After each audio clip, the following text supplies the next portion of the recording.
uyu mugabo ngo ni Pastor Claude. Wa mugabo niba iryo zina uzarikuraho rya pastor uzabanza urikureho, kuko inkoni y'Imana ibintu izagukorera wa mugabo we ngo ni Claude, ngo ni Pastor Claude.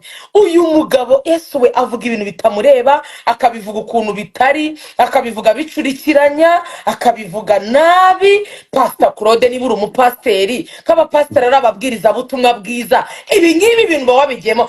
Reka mbabwize ukuri, niba mwibuka Pastor Theogene, uyu mugabo Imana izamuhana. Uyu mugabo witwa Pastor Claude n'umugabo witwa Yongwe we ngira ngo ari gereza, namubonye no munsi bamukatiye ngo imyaka 3 niba nibeshyere batari ko nabisomye.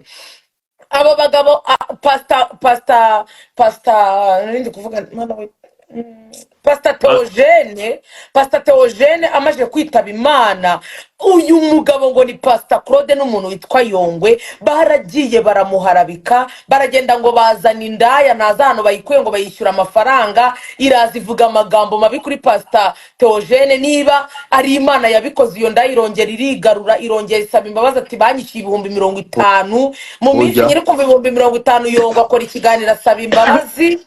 N'uyu ngo ni Pastor Claude. Yongwe hashize iminsi numva bamutwaye, uyu Pastor Claude arasigara. Ariko reka mbabwize ukuri, nimurebe ibi bintu mwizanyemo ngo ni bya YouTube channel, ngo murashaka amafaranga ya YouTube channel, mwirirwa muza muvuga abantu, mugakuvuga abakozi b'Imana, mukabandagaza abapfuye, mukabavuga yuko bagiye bateye amada badashoboye kurera, mukabavuga amagambo mabi. Nk'uyu mugabo ngo ni Claude, dore aho ndaha nawe muzajya kumva mumva bimubayeho. Niba uri umukozi w'Imana, wakitandukanije n'amatiku, ukitandukaniza n'ubu bugambo, ugakorera Imana, ukatubwira ijambo ry'Imana, tugafashwa tukaza mu rusengero. Urangwa uri muri bwe n'umwanya wo kurongora umugore wawe ntago ubu ufite, ubu ugenda